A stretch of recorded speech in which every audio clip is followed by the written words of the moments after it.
कालू कौवा और गौरी कौवी बहुत अमीर थे। उनके अपने जंगल में बहुत सारे खेत और जमीनें थीं। कबूतर कालू कौवे के एक खेत पर काम करता था। सख्त गर्मी में कबूतर कौवों के खेत में काम कर रहा था। फिर दोपहर के भोजन का समय हो जाता है। कबूतर गोदाम में भोजन करने जाता है, लेकिन जैसे ही कबूतर टिफिन खोलता है, उसका भोजन गायब था। फिर वही हुआ। आज मेरा भोजन किसने खाया है?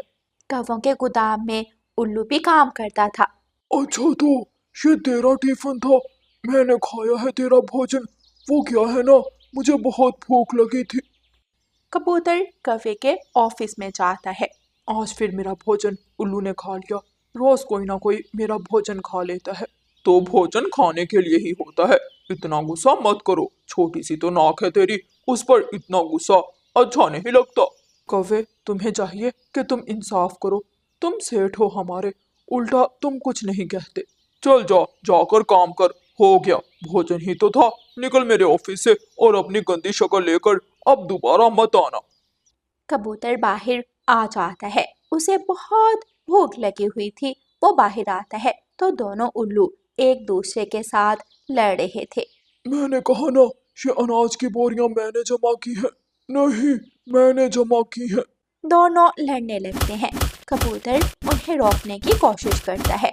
तुम दोनों रुक जाओ, ऐसे मत लड़ो। जब दोनों नहीं रुकते तो कबूतर कालू कौवे के पास जाता है। तू फिर अपनी मनहूस शक्ल लेकर आ गया। सेठ, जल्दी बाहर चलो, दोनों उल्लू आपस में लड़ रहे हैं। कालू कौवा बाहर आता है तो वहाँ कालिया उल्लू मरा पड़ा था और दूसरा उल्लू भाग गया था। इसके सर से तो बहुत तेज खून बह रहा है। अब है, जल्दी चेक कर, ये जिंदा है या नहीं। कबूतर अपना पंख कालिया उल्लू के गर्दन पर लगाकर चेक करता है, लेकिन कालिया उल्लू की सांसें बंद हो चुकी थीं। सत्यानाश हो, अब तो मेरे गोदाम का नाम बदनाम हो जाएगा। हमें जल्दी से जाकर पुलिस को बताना होगा। रुक जा, कहाँ जा रहा है? अगर पुलिस को बताएगा तो मेरा तो गोदाम बंद हो जाएगा। कोई नहीं बताएगा पुलिस को। कबूतर, तू भी सुन ले, वरना मैं तुझे छोड़ूंगा नहीं।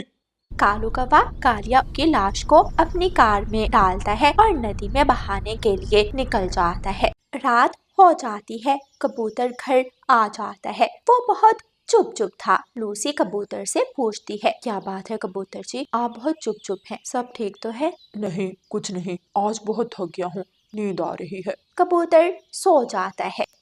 नहीं नहीं पुलिस, मैं बेकसूर हूँ। उल्लू ने मारा है कालिया उल्लू को। कालू सेठ, बताओ ना सच। कबूतर, तूने मारा है, तूने मारा है, तूने मारा है। कबूतर उठकर बैठ जाता है। नहीं, मुझ पर झूठा इल्जाम मत लगाओ। क्या हुआ कबूतर जी आपको? आपको इतने पसीने क्यों आ रहे हैं? मुझे लगता है आपकी तबीयत नहीं ठीक। फिर लूसी कबूतरी कबूतर को पंख लगाकर देखती है। आपको तो बहुत तेज बुखार है, मैं रसोई से दवा लाती हूँ। लूसी बुखार की दवा रसोई से लाती है। वो बुखार की दवा कबूतर को पिलाती है और कबूतर फिर से सो जाता है। अगली सुबह जब कबूतर काम पर जाने को निकलता है तो रास्ते में उसे रानो चिड़िया मिल जाती है।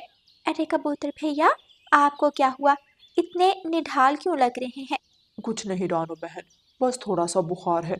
क्यों ना मैं रानो बहन को सच बता दूं, ये जरूर मेरी कुछ मदद करेंगी। अभी कबूतर कुछ बोलता उससे पहले ही पेड़ के पास कालू सेठ की कार रुकती है। कबूतर, यहाँ बैठे हो तुम, काम पर नहीं आना कि आज? मैं गोदाम की तरफ ही जा रहा हूँ। आओ, तुम्हें भी साथ ले चलूं। अच्छा कबूतर भैया, मैं भी चलती हूँ। फिर कबूतर कालू कौवे के साथ उसकी कार में बैठकर गोदाम आ जाता है। कबूतर, जो होना था वो हो गया, तू अपनी चोंच बंद रखना, वरना ऐसा ना हो कि तू भी जान से जाता रहे। उस उल्लू ने कालिया उल्लू को मारा। हम जाकर पुलिस को बता देते हैं, इससे गोदाम का कोई नुकसान नहीं होगा। प्लीज, तुम दोनों बात को समझो, सच कभी नहीं छुपता। देख कबूतर, गुस्सा मत दिला और जाकर काम कर अपना। नहीं, मैं जाकर पुलिस को बताऊंगा, सच कभी नहीं छुपता। गौरी के पास गुलदान पड़ा था। वो गुलदान उठा लेती है। मुझे गुस्सा मत दिला, अगर अब पुलिस की बात की तो ये गुलदान ही तेरे सर में मार दूंगी। तुम मुझे डरा नहीं सकती। मैं जाकर सब सच बताऊंगा। गौरी जोर से गुलदान कबूतर के सर में मार देती है और कबूतर वहीं गिर जाता है। दरवाजे के बाहर खड़ा तोता ये सब सुन लेता है। वो जल्दी से वहां से भागता है। ये तुमने क्या कर दिया गौरी? गंदी आंखों वाला नाटक कर रहा है। चल अब उठ, मट्टी का गुलदान कितनी ही जोर से लगा होगा तुझे। लेकिन कबूतर नहीं उठता। उसके सर से खून बह रहा था और वो बेहोश पड़ा था। लेकिन गौरी को लगता है कि कबूतर भी मर गया।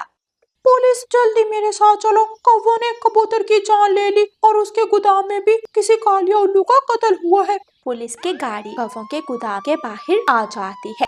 पुलिस ऑफिस में पहुंच जाती है और जाते ही कालू और गौरी को हथकड़ी लगा देती है। कबूतर यार उठ, तू ऐसे हमें छोड़कर नहीं जा सकता। तोता मेज से पानी की बोतल उठाता है और कबूतर के मुंह पर पानी के छींटे मारता है। कबूतर को होश आ जाता है। पुलिस, मैंने नहीं मारा उल्लू कालिया को। उल्लू कालिया को तो उस उल्लू ने मारा था। तुम दोनों कौवों ने कबूतर की जान लेने की कोशिश की, इसलिए तुम दोनों को अरेस्ट किया जाता है और उस उल्लू को भी पकड़ेंगे। तोते, तुम्हारा बहुत बहुत धन्यवाद। फिर पुलिस दोनों कौवों को पकड़कर ले जाती है। तोते यार, तेरा बहुत बहुत धन्यवाद। अगर आज तू ना होता तो शायद ये कौवे मुझे भी नदी में बहा देते। मुश्किल में दोस्त ही तो काम आते हैं। पुलिस उल्लू को भी पकड़ लेती है और उसे जेल में ले जाती है। उल्लू के बच्चे, तेरी वजह से आज हम भी जेल में हैं। कबूतर ठीक कहता था, अगर उस दिन ही हम पुलिस के पास आ जाते तो आज हम बच जाते। लेकिन अब पछताने का कोई फायदा नहीं था। प्यारे दोस्तों, इस कहानी को लाइक, अपने दोस्तों के साथ शेयर और चैनल को सब्सक्राइब करना बिल्कुल मत भूलना। आपका धन्यवाद। रानो चिड़िया जंगल वाले स्कूल में बच्चों को पढ़ाती थी। आज भी वो बच्चे पक्षियों को पढ़ाने में मसरूफ थी। बच्चों, बारिशों का मौसम शुरू होने वाला है, लेकिन उससे पहले हम ज्ञान खोजने दूसरे जंगल को निकलेंगे। मैम, ज्ञान खोजने दूसरे जंगल, इसका क्या मतलब है? बच्चों, हर साल जब भी बारिशें शुरू होती हैं तो टीचर अपने स्टूडेंट्स को लेकर ज्ञान की खोज में निकलते हैं और हर बार ये देखा गया है कि इस खोज में कोई ना कोई नई सीख मिलती है। इसलिए आप सब बच्चे कल सुबह अपना बैग तैयार कर लाना। हम कल 5 दिन के लिए झरने वाले जंगल ज्ञान की खोज में जा रहे हैं। सब बच्चे पक्षी खुश हो जाते हैं। छुट्टी की घंटी बजती है। सब बच्चे बैग उठाते हैं और घरों को उड़ जाते हैं। मम्मा मम्मा, मेरा बैग पैक कर दे, हम ज्ञान की खोज में दूसरे जंगल जा रहे हैं। हाँ जग्गू बेटा, जाओ जाओ, जरूर जाओ। कहते हैं कि इस खोज में कुछ नया सीखने को जरूर मिलता है। जब हम स्कूल जाते थे हम भी गए थे।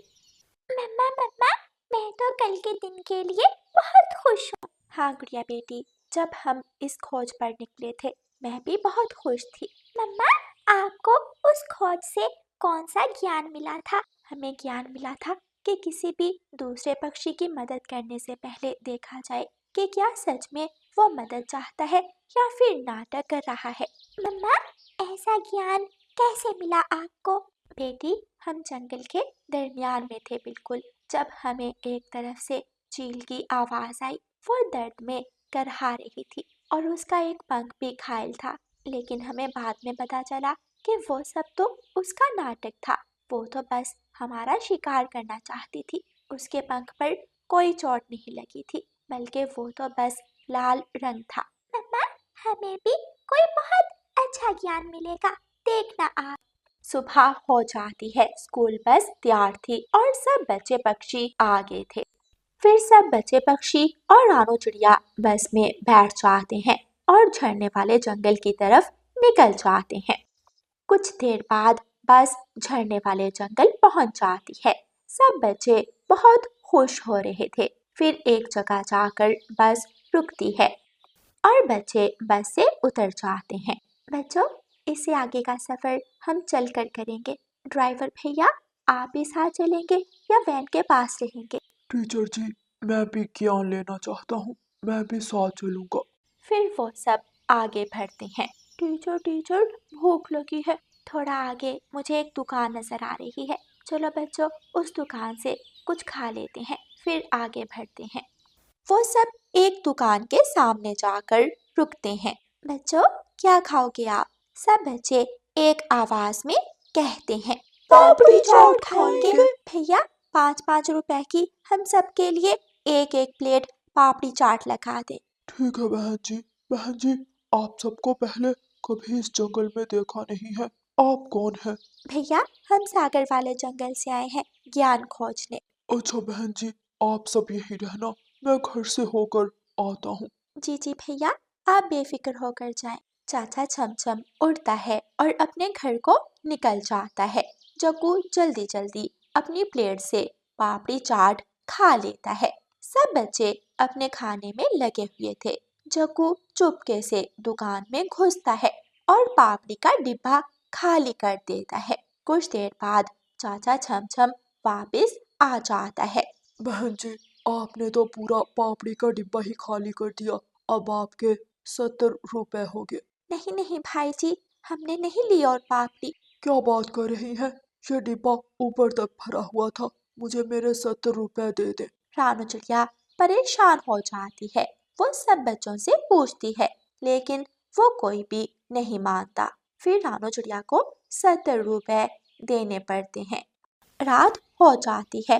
वो सब एक बड़े पेड़ के नीचे सो जाते हैं। सब पक्षी गहरी नींद सो रहे थे। जग्गू कौवा उठ जाता है। वो अपनी टीचर रानू चिड़िया के परस से पैसे चुरा लेता है और जल्दी से सो जाता है। अगली सुबह जब सब उठते हैं तो रानू चिड़िया बहुत परेशान हो जाती है। बच्चों मेरे बैग से किसी ने पैसे चुरा लिए। मम्मा हो सकता है इस जंगल में कोई चोर हो। बच्चों वो चोर हम में से भी कोई हो सकता है। बच्चों अब ज्यादा पैसे नहीं बचे, हमें कल ही वापस जाना होगा, लेकिन उससे पहले मैं उस चोर को पकड़ कर रहूंगी। रानू चिड़िया के दिमाग में एक योजना आती है और वो सब बच्चों से कहती है। बच्चों अब हम सब जंगल जाएंगे और वहां से लकड़ी का एक एक डंडा खोजेंगे। फिर वो सब लकड़ी का डंडा खोजने निकल जाते हैं। कुछ देर बाद सब एक एक डंडा पकड़े वापस आते हैं। रानू चिड़िया सबसे डंडा पकड़ती है और बराबर बराबर लंबाई में तोड़ देती है। बच्चों अब हम सबके पास बराबर लंबाई का डंडा है। जो भी चोर होगा उसका डंडा रात भर में 2 इंच बढ़ जाएगा। आज रात सब अपना डंडा अपने साथ लेकर सोएंगे। जग्गू ये सब सुनकर बहुत डर जाता है। अब तो मैं पकड़ा जाऊंगा। अब मैं क्या करूं? रात हो जाती है। सब बच्चे पक्षी रानू चिड़िया और ड्राइवर अंकल अपने अपने डंडे के साथ बेफिक्र होकर सो जाते हैं। लेकिन जग्गू को तो नींद ही नहीं आ रही थी। वो उठता है और अपने डंडे को 2 इंच छोटा कर लेता है। अब जब रात को मेरा डंडा 2 इंच बढ़ भी जाएगा तो किसी को पता नहीं चलेगा कि मैं चोर हूँ। जग्गू हंसने लग जाता है और आराम से सो जाता है। सुबह हो जाती है। सब उठ जाते हैं। बच्चों एक एक करके अपना डंडा दिखाओ। रानू चिड़िया सबके डंडे पकड़ती है, लेकिन जग्गू का डंडा बाकी डंडों के मुकाबले में छोटा था। लो पकड़ा गया चोर। जग्गू तुमने डंडा छोटा क्यों किया? नहीं नहीं, मैंने नहीं किया। बच्चों जग्गू ने चोरी की थी, इसे डर था वो पकड़ा जाएगा, इसलिए उसने रात को अपना डंडा छोटा कर लिया। तो बच्चों हमें हमारा ज्ञान मिल गया। कौन बताएगा कि ज्ञान क्या है? यही कि चोरी करना तो आसान है, लेकिन उस चोरी को छुपाना बहुत मुश्किल है। सब हंसने लग जाते हैं और जग्गू कौवा बहुत ज्यादा शर्मिंदा होता है। प्यारे दोस्तों इस कहानी को लाइक, अपने दोस्तों के साथ शेयर और चैनल को सब्सक्राइब करना बिल्कुल मत भूलना। आपका धन्यवाद।